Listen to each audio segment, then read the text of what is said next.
much sport is it when a man who fails as a male powerlifter manages to convince the women's powerlifting competition to let him in?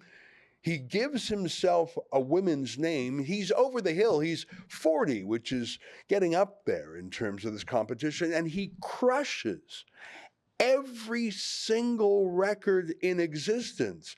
Woo, that's the sport of it. I'm talking about a man who now calls himself Anna Andres.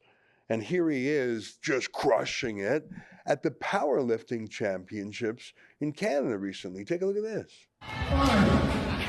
This will be a national record.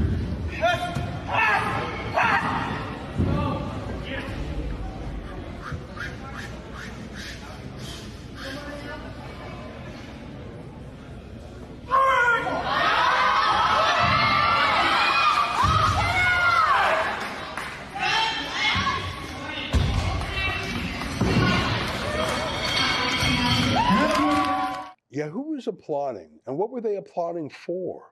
Were they applauding that women who had trained their whole lives were suddenly brushed aside by a man? That's what Andres means. The name Andrew is actually Greek for man. Did you know that? I wonder if Anna Andres knows it. Well, it's not just that this man is a poor sport, a cheater in a way. I think he actually hates women. Here, take a look at this social media post he made mocking women, how inferior they are. Take a look. Why is women's bench so bad? I mean, not compared to me.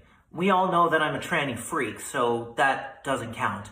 And no, we're not talking about Mackenzie Lee. She's got little T-Rex arms and she's like 400 pounds of chest muscle, apparently. I mean, standard bench in powerlifting competition for women, I literally don't understand why it's so bad. Yeah, it's not bad. It's like saying, why are children so weak? Why are children so short? Ha! I'm much taller than children. What a fool. But the real fools, I think, are the powerlifting competition organizers that allow such a brazen cheater in to steal the records. I am furious about this. It is unfair. It is not sport. And joining us to talk further about it is April Hutchison, who actually is a female powerlifter who trains and works hard. But what's the point, really, when cheaters like Anna Andres come in? April, great to see you again. Great to see you again, too, Ezra. You know, I'm mad, and maybe I should talk less and listen more, but I just can't believe that there were cheers for him. I don't know, if someone were to boo, would they have been kicked out of the gallery? I'm guessing that they have that they impose sort of a political control. You must clap for this transgender athlete, and if you don't, you're a bigot. Is that why there were cheers for this cheater? Well, I mean, before every competition, they do kind of have rules, like you have to be, sportsmanship, blah, blah, blah, all these things. I don't know if you saw the footage from the protest that was at Nationals when Linda Blade and all the icon women presented themselves at the competition where Anne was lifting. And the president of my powerlifting federation tried to twice kick us out of the protest.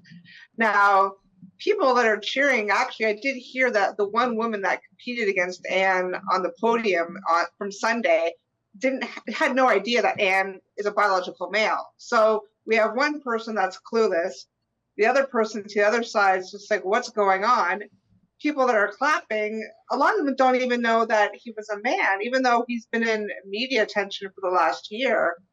Some people are still confused. Some people don't even know what the word transgender means, Ezra. So, right. That's a great point. You and I focus on it. We think about it, but I think he was an imposter. He tricked people. That's a great point. This whole transgenderism has only emerged as a thing in the last 5 or 10 years. And I think when people figure out what it's doing to sport, I hope there's a bit of an uprising. I want to make mention of a media appearance you did recently. I was so excited to see it. I mean, we've talked with you, but look, Rebel News is pretty small, and you've talked to other groups that are sort of small, but you were on one of the largest talk show hosts.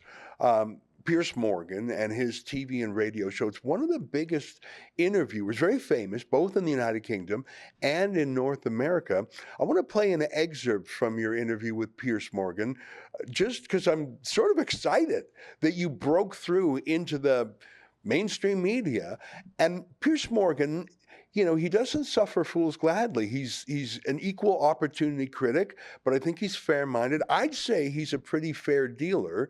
Here, listen to this. I want to show off a little bit for you because this was an amazing moment. Take a look. Let's make a distinction here with Anne Andres, who we talked about in the introduction to you. That's somebody you know personally, and that seems to be a source of a lot of angst here. This is Anne Andres competing, a trans woman, or as you call her, a trans-identifying person, previously born a biological male, transitioned a long time ago, but post-puberty, and I believe that's correct, and is taking on a lot of records. Talk to us about what that's been like for you.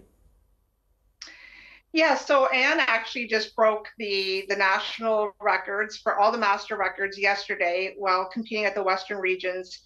He also holds the second highest deadlift in our powerlifting federation of all time, of all ages. We're talking 20 and up. He just turned 40, so he is a 40-year-old, 6 foot, 250-pound man. And, you know, it's been very disheartening. For example, that national record that he broke, athletes have been chasing that for years. And we're talking top athletes who have been training and training and training. You know, so it just goes to show the advantages, the physiological advantages that a male has over a female, whether it's muscle mass or bone density, lung capacity. You know, I could go on. Well, that's great. You know why I like that? I like it because your message is getting out, and I like it because you're such a good spokesperson for women's sport.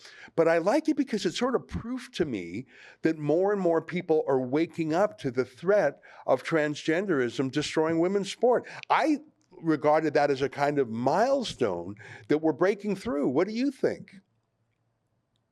Oh, absolutely. I mean, I said that the other day. Being on Piers Morgan was probably one of the best shows. I mean, I was on Tucker Carlson a couple of months ago. I mean, what's bigger? Yeah, I guess Joe Rogan, right? Yeah. But no, and I've voiced this so many times on my Twitter account. I'm so disappointed in like CBC and like, you know, CTV. Our Canadian news outlets are not touching the topic at all.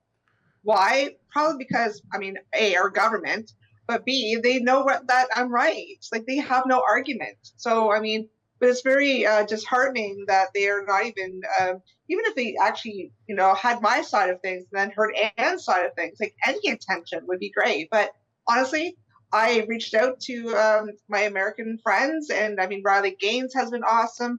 All these women's groups, you have been amazing. Ezra, you are the only news media in Canada that actually has covered them. That's my thank you for that. Well, it's my pleasure, and we do it because we know our audience would be interested in it, and we do it because we sense an injustice out there. I just don't. I mean, I was reading that this Anna Anders, I don't even like saying that fake name, that he smashed the women's record by more than 200 pounds, and I don't know a lot. So go ahead. Sorry, I have to correct you on that, because people, when you read powerlifting, that's in kilograms. So he actually smashed it by close to 500 pounds. Oh, so you take 210 kilos, times that by 2.2. That's over just 400 pounds. Yeah. That's incredible.